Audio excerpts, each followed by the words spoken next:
You're listening to Don't IEP Alone with special education advocate Lisa Leitner. For more information about Lisa, the IEP Toolkit, and more ways we can help you in your process, go to adayinourshoes.com. Now back to the show with your host, Lisa.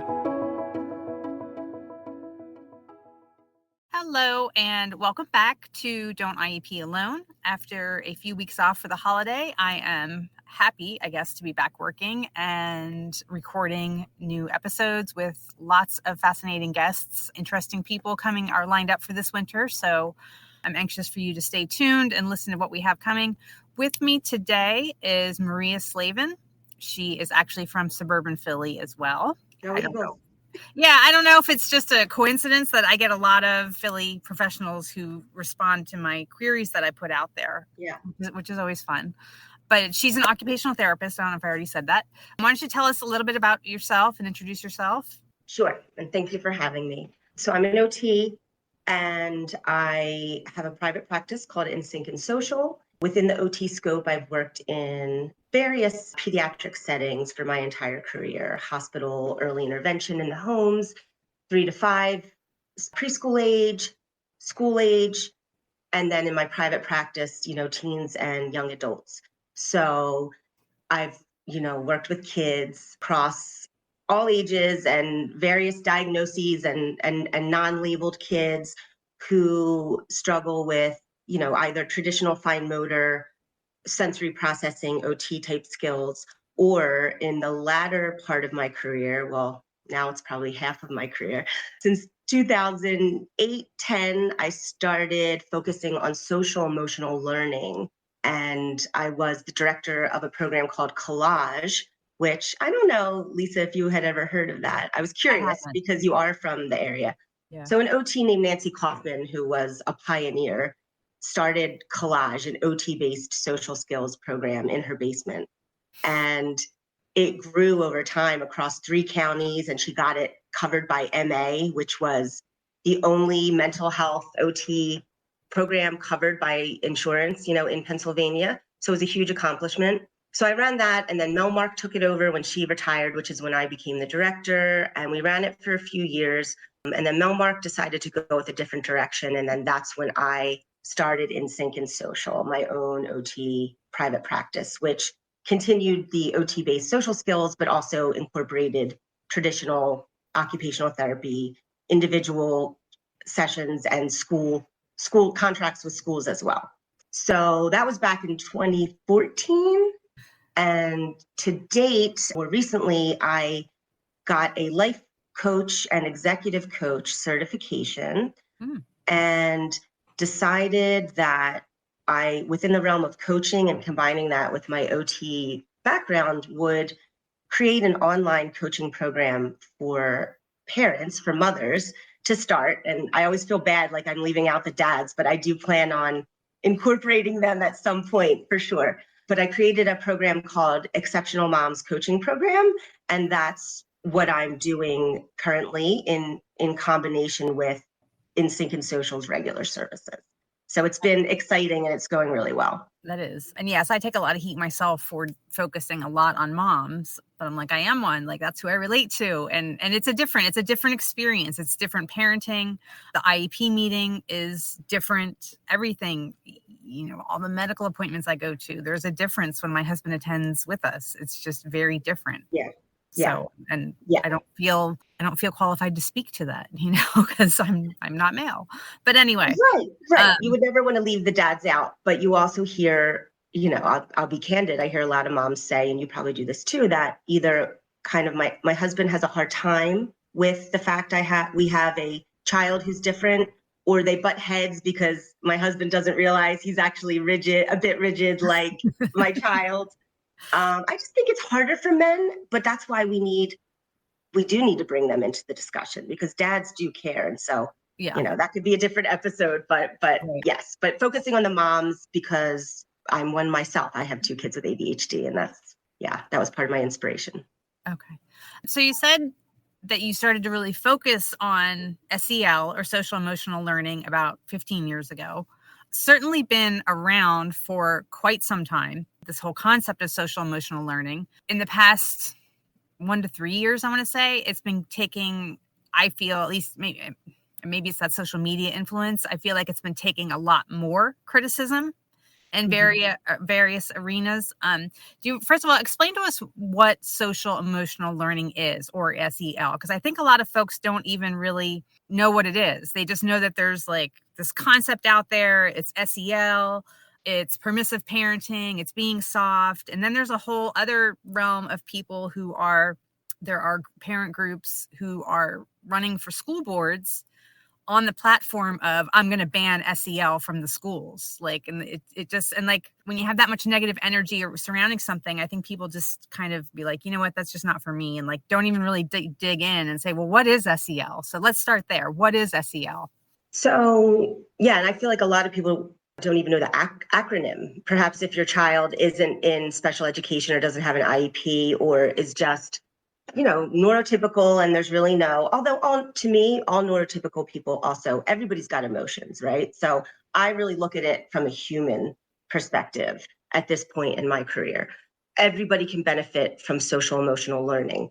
And I think the reason that even adults struggle with this, not only the idea of it being in school, but in their own lives, is because it's never really been a traditional educational area brought to the forefront because there's such heavy emphasis on academics. And if you look at research about what makes people most successful, it is not their human, their IQ. It is more emotional intelligence. And so emotional intelligence is a bit of a different term, but in terms of children and schools and, the clinical world, the educational world, social emotional learning is both being aware of your own emotions, right? What you're feeling, and what you're feeling in your body is different. That we'll get to that. But the emotion you're feeling, and there's a lot more than happy, sad, all of those things, which we teach the little kids. Their feelings and emotions are very complex. And when you really dig into that, like being embarrassed versus being humiliated, right? Humiliation cuts you deeply, whether you're a child or an adult. So being aware of your emotions, being able to label them, being able to read or pick up on emotions in other people and understand what they might be feeling so that you can make a guess or adjust your own behavior based on what you're sensing is going on with that person. Like when they say read which the kind room. of ties in the social part, right? Then Right. it becomes interaction. And our nervous systems really do talk to each other and pick up on what's going on. That's not just, I'm looking at you and you're sad, your face looks sad. We feel, there's an exchange of energy between the neurons in all our nervous systems. So there's science behind that. So it's very important. And I would guess that schools have it really tough these days, as you well know, in the special education realm and without. There's a lot to cover. There's a lot of pressure on them. I get that. But for any educator that or principal or administrator, superintendent, that is really looking at the whole child, how you can leave that piece out is just, I really think it does a disservice to the kids, because even if you're getting great grades in math and science, or you're killing it at school and all the things, if you are living your life not being able to recognize your own emotions, label them, express them, and also relate to other people, that's going to impact you in every area of your life, and it will impact your relationships. So it's just really such a necessary skill.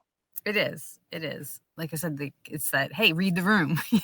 It's. Well, yeah. And again, working in social emotional learning, even if I'm working with really bright academic kid who is, getting great grades in advanced science and math, and they're struggling socially, they're going to struggle in a job interview. They're going to struggle at work. So you really can't say that. It's like the big focus on academics. And yes, of course, those are important. But if that's all the focus is on, when these kids, and I'm talking about all kids, but especially neurodivergent kids, but even neurotypical, they all human children feel so much. They take in so much. And if nobody's talking to them about what's going on in their emotions and they're holding it all in, it really is not very good for them. And so it will catch up sooner or later. So yeah, it does. And really important. I've been doing this long enough now that, I've spoken with hundreds, if not thousands of parents over the past 15 years. And I've spoken with adults who can't keep a job for more than 2 years, who struggle with relationships, who like all these things. And I'm like, I guess the apple didn't fall so far from the tree. And that's just it. But they didn't, whether it was their social skills or executive functioning or whatever, but it was those soft skills that weren't focused on and weren't taught. Somehow they hobbled it or cobbled it together to get through school and sometimes even college, but then it just all falls apart. But they don't see that. And a lot of I've also found that when parents have that experience, they think, well, that's just how life is. And so when their kid is having those same struggles, they're like, yeah, well, that's how life is. It's like, wait, it doesn't have to be like that. Right. And they are teachable skills, which a lot of people don't think of it that way. I mean, our wiring and our biology is what it is, right? And we know now that it's not nature versus nurture, it's both. And they're both equally important in the way we evolve in our lives and as humans. And so if nobody is helping kids become aware of these things, that what you're feeling matters, that if you say what you're feeling versus hold it in, you are less likely to explode and either get in trouble in the classroom or get in trouble at home because you raised your voice to your parents or end up doing, mischievous things as our like ADHD kids get older. And if they're not helped with this, especially, you see them getting into misconduct. So what happens is that the emotions get bottled up and they're going to come out one way or the other. So why don't we teach kids this early on and get them talking about it and feeling like it's okay to have feelings, especially boys, and to express them, Yeah. And also, I think for the girls, we have to do away with that stigma of, oh, girls are just so moody, they're so emotional, they're so dramatic, right? Yeah. That's just it. Girls are so dramatic. And it's like, no, we just have emotions. Girls are dramatic and boys are weak if they show any emotion, right? And these are society's stigmas. And we really need to get rid of those. So for the parent who's listening to this, or even maybe the teacher, you said these are teachable skills. What are a few takeaways, or what are some examples that you would say, like, how do you teach someone this? And I realize that a program like yours, which we'll talk about in a minute, like a program like yours obviously teaches them, but for some parent who maybe just wants to kind of touch on a few things at home, what could they do? So I would say if you're not already, if you don't have your child in any type of therapeutic setting, or that you can't afford it, or, it's not, you don't have the resources, first, do some research. There's plenty of information online, and I'm sure you and I can work together to put some resources in your show notes when this episode comes out. But just do some reading and learn about tips that you could do in the house or ways you could coach your child in the community. I look at it as a twofold thing. Part of it is, as a parent, you're constantly modeling, right? So what you do yourself is just as important, if not more so, than any way you could coach your child. So, if you're telling Johnny, talk nice to him, but you are walking around the house, and this is I always say no blame, no shame zone, because we all lose our cool. But, it's really, really important for parents to know that kids are soaking up everything we do and say in our house, in our homes, the way we speak to them, the way we speak to other people. So modeling the skills you would like to see your child have in terms of interaction is huge. I would say that is the number one thing. So do that and do the research.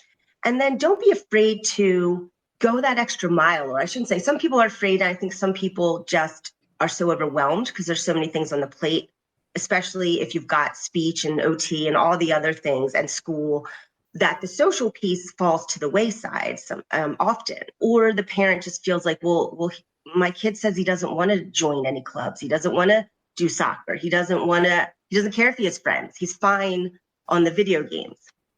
And then parents get stuck too, right? Because if your kid is a bit rigid and is going to give you a hard time and you're already stressed out, it's easy to just for years to go by, be like, shoot, I meant to get him involved in something. So I would say, take that step, start doing something, anything, take action, you can't overwhelm the heck out of them and take them from the video games only into like a really, I don't know, difficult situation. But you do want to push a little bit. It's like that just right challenge. You have to push them out of their comfort zone just a little. And yes, they're going to push back. But if you don't, nothing's going to change, So I would say take that step. And if it's a kid that is on the cusp between sort of neurodivergent kids, but can hang with a regular sports team and they're interested in sports, give them that little push. If it's a kid who loves robotics, don't force them to do a sport. Right. Go with their interests, help them find their people. I always say I'd rather see a kid have one friend that's a meaningful connection than fit in at a birthday party.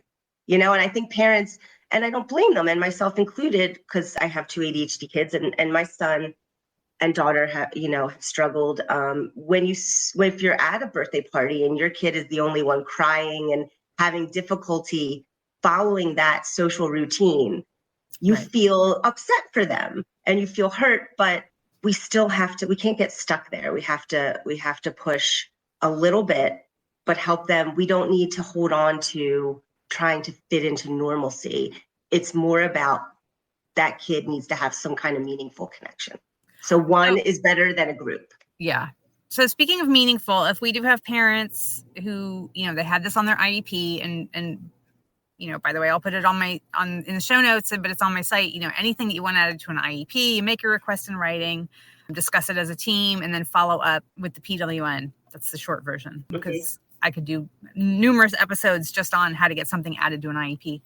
Yeah. But for the parent who does want SEL or social skills or some type of this on their IEP, or it's already on the IEP, how do you know if it's meaningful? How can a parent tell, because we see a lot of this like lunch bunch, best buddies type of stuff out there. And it's like, yay, we're doing best buddies. And I'm like, I want somebody, like you said, I want a meaningful connection. I don't want somebody who wants a better looking college resume. You know what I mean? And that's what best buddies really is. I know they're well intended, but yes. And it's certainly better than having nothing, right? But yes, you have social skills goals on IEPs and counselors or speech therapists doing these groups that can be, somewhat mechanical. I think that's unavoidable, right? There's no way to provide.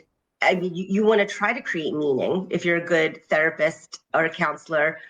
And you try, but sometimes it's not always the best match, right? In school, in private practice, it's easier to kind of pair different kids up and whatnot. But for parents, I would say it's a combination approach. Ask your child as many questions as possible. And of course, they may clam up, they may not give you accurate information. But if you keep asking and you pry a little bit, hopefully you can pick up at least on if they're comfortable, if they're liking somebody, if they're clicking at all. So just make sure to ask about, hey, what's going on in your group at school? Like, who do you like? What are you talking about? Do you have anything in common with anybody in the group? Those kind of things. And then check in with the teacher, right? So it's, again, as you know, like as parents, it's extra steps, but it's so important because the teacher will be happy to answer you most times, but they're not going to come to you. So you have to go to them. You have to ask specifically about, hey, how's he doing at recess? How's he doing at lunchtime? What's it like in between classroom activities when there's free time or just chitter chatter? Is he talking to anybody? Do kids come up to him? Can he join in interactions? Can he initiate interactions? Those kind of questions. So I think if you put that piece together and you're in touch with the speech therapist or counselor who's doing the group, you're getting input from, your child and the teacher and the therapists. Hopefully that'll give you a decent idea of if it's working or if there's any meaningfulness going on. And if there's not, I'd say the skills that are taught, it's still good, but then you even more so want to be looking for something that provides meaning outside of school, whatever it is. Could be playing with a neighbor, it doesn't have to be, but it gets really hard when there's not kids in the neighborhood and the kid isn't really a social kid and isn't interested in much, but that's when you have to do that little bit of a pushing. Yeah. Yeah. So tell us about your coaching program that you touched on earlier for parents who do want to pursue some of this stuff further. What do you offer, and what is your coaching program? What do you do? And all this information will be in the show notes, by the way, if you're listening. We'll put links and everything. Yes. So my private practice is called In Sync and Social, and it's had traditional occupational therapy and OT-based social skills groups since 2014. And more recently, I started a parent coaching program called Exceptional Moms, which focuses on the mom and co-regulation between mother and child, parent and child really is the foundation of it, which basically boils down to if your child is dysregulated, if you have a neurodivergent child or a highly sensitive child, or we're not label specific, but if you have a kid who has big feelings and they're getting upset a lot around the house, and like we were just talking about the modeling and if you are dysregulated, which is really hard not to be if your kid is loud and screaming and gets upset every 3 minutes, right? It's really hard. But the way we show up matters so, so much, because co-regulation is us not faking it, like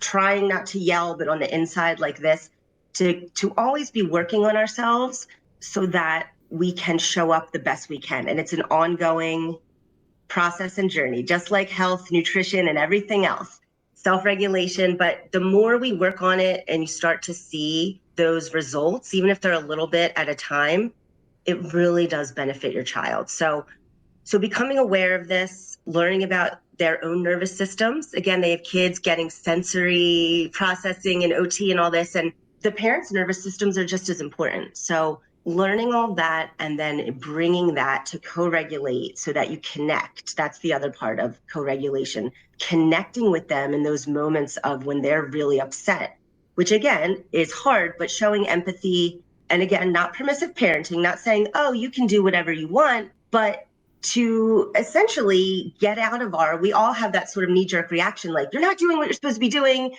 And, and the non-compliance, but not usually, always, they're not doing it to be, I shouldn't say always, most of the time, unless that's really, a little bit of attention seeking, even that, there's something going on in the nervous system. So to show some compassion, if you go with compliance only, it's really not effective. So by learning to regulate your own nervous system, how to show up calm and stay calm when your child is escalated. Because we all know too, that's really hard, but what's the alternative? When we show up yelling too, does it ever get better? No, it only escalates, and then everybody's upset, and then we feel guilty, right? So yes, it's hard. It takes a lot of work, but your child will see the way you're reacting in this stressful moment. They will pick up on the calm going on inside of your nervous system.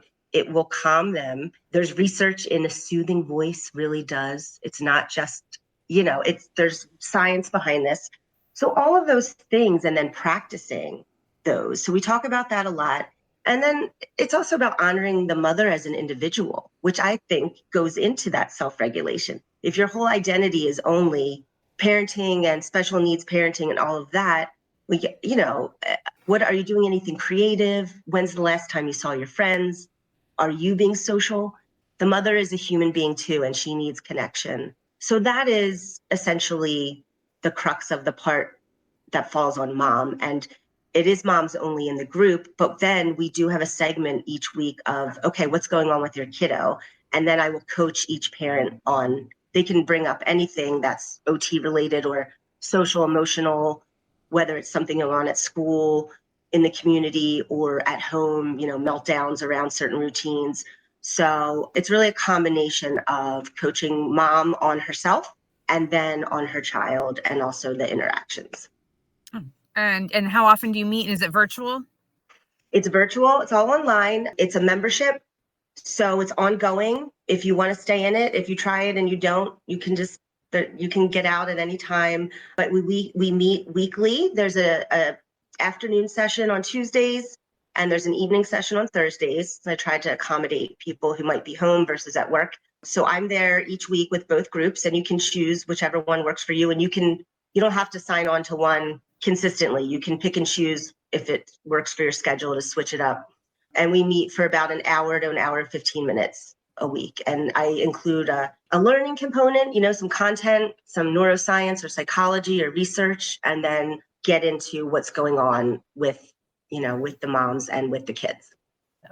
Okay. Well, thank you for being here today. We're going to include it in the show notes, but quickly tell us where we can find you. My website, insyncand.com, IN-SYNCAND in the word social. And everything, there's a contact form on there, and all the services are listed. Okay. And you're on Facebook? Facebook and Instagram as well, and LinkedIn. Okay, great. And like I said, the information for those of you listening will be included in the show notes. So thank you so much for being here. Oh, thanks for having me, Lisa. Thank you for listening to Don't IEP Alone with special education advocate Lisa Leitner. We're so glad you've joined us and would love to connect with you outside of the show. For more information about Lisa, the IEP Toolkit, and more ways we can help you in your process, go to adayinourshoes.com. From self-care tips to common IEP mistakes, there's even more to explore. Don't forget to rate and review the podcast and subscribe to never miss an episode. Until next time, don't IEP alone, and you don't have to.